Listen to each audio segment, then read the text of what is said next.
20 വാക്യത്തിൽ നാം ഇങ്ങനെ വായിക്കുന്നു, ആകയാൽ നിങ്ങൾ പുറപ്പെട്ട് പിതാവിൻ്റെയും പുത്രൻ്റെയും പരിശുദ്ധാത്മാവിൻ്റെയും നാമത്തിൽ സ്നാനം കഴിപ്പിച്ചും ഞാൻ നിങ്ങളോട് കൽപ്പിച്ചതൊക്കെയും പ്രമാണിപ്പാൻ തക്കവണ്ണം ഉപദേശിച്ചും കൊണ്ട് സകല ജാതികളെയും ശിഷ്യരാക്കി കൊള്ളുവിൻ. ഞാനോ ലോക അവസാനത്തോളം എല്ലാ നാളും നിങ്ങളോട് കൂടെയുണ്ട് എന്ന് അരുളി ചെയ്ത്. പ്രിയ ദൈവപൈതലേ, നാം ബൈബിളിൽ വായിക്കുമ്പോൾ യേശുക്രിസ്തു ഉയർത്തെഴുന്നേറ്റത് പലർക്കും അപ്പോഴപ്പോഴായിട്ട് തന്നെ വെളിപ്പെടുത്തി. എന്നാലും യേശുക്രിസ്തു ഈ ഭൂമിയിൽ 40 ദിവസം ഉണ്ടായിരുന്നു എന്ന് പറയുന്നു.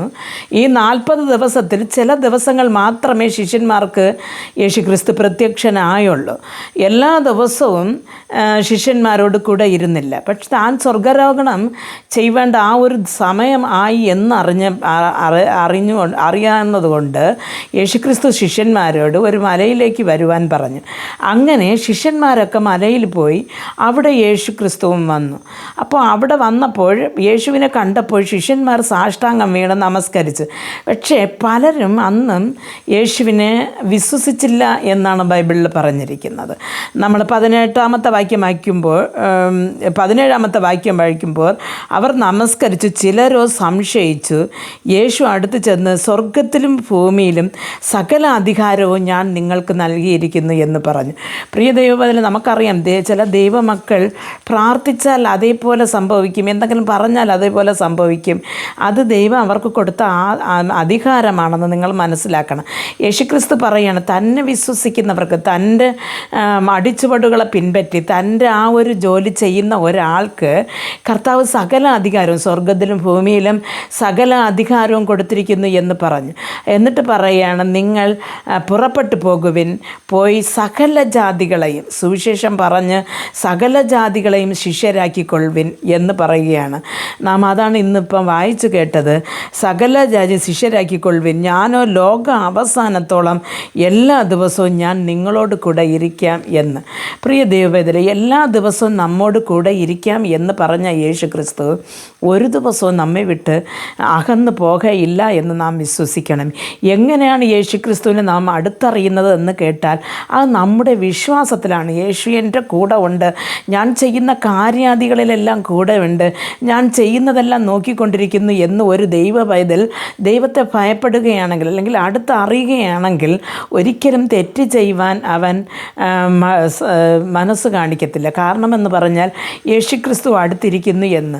അപ്പോൾ യേശുക്രിസ്തു ശിഷ്യന്മാരോട് എന്നും അടുത്തിരിക്കാം എന്ന് പറഞ്ഞെങ്കിലും സ്പഷ്ടാംഗമായി അവർ യേശുവിനെ കണ്ടതായിട്ട് ചില സമയങ്ങളിൽ അവർ കണ്ടതായിട്ട് പറയുന്നതല്ലാതെ എല്ലാ ദിവസവും അവർ മുഖാമുഖമായി ദർശിക്കുകയോ കാണുകയോ അല്ലെങ്കിൽ ആ ശബ്ദം കേൾക്കുകയോ ചെയ്തില്ല. പ്രിയ ദൈവ പൈതലേ, നാം ആവശ്യത്തോടിരിക്കുമ്പോൾ അല്ലെങ്കിൽ ഈ ഘട്ടത്തിൽ നമുക്ക് യേശുവിൻ്റെ ഒരു സന്ദേശം ആവശ്യമാണ് എന്ന് അറിയുന്ന ആ ഒരു സമയത്ത് ദൈവം നമുക്ക് പ്രത്യക്ഷനാകുകയും ചെയ്യും, നമ്മോട് സംസാരിക്കുകയും ചെയ്യും. ആ ശബ്ദത്തിൻ്റെ മാധുര്യത നമുക്ക് മനസ്സിലാക്കുവാനും സാധിക്കും.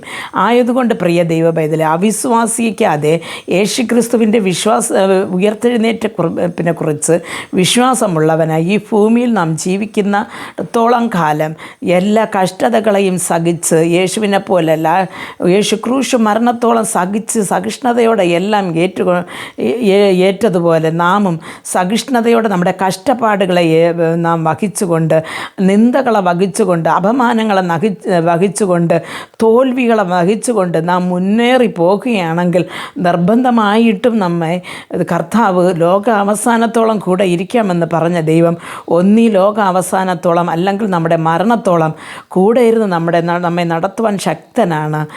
പ്രാർത്ഥിക്കാം. ഞങ്ങൾ അതിവാത്സല്യമായി സ്നേഹിച്ച് വഴി നടത്തുന്ന ആ സ്വർഗസ്ഥ പിതാവേ, ഈ വചനം കേട്ടുകൊണ്ടിരുന്ന അങ്ങയുടെ പൈതൽ അപ്പൻ്റെ കരങ്ങൾ തരുന്നു കർത്താവേ.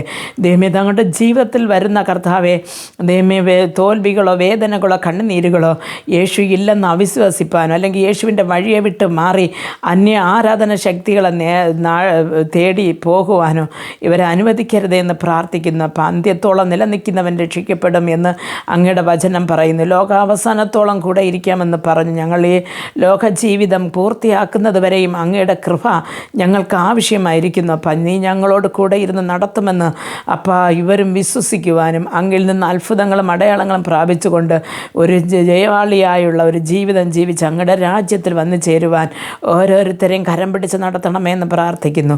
യേശു ക്രിസ്തുവിൻ്റെ നാമത്തിൽ പ്രാർത്ഥിക്കുമ്പോൾ പ്രാർത്ഥന കൃപയോട് കേട്ട് മറുപടി നൽകി തരണം നല്ല പിതാവേ. ആമേൻ.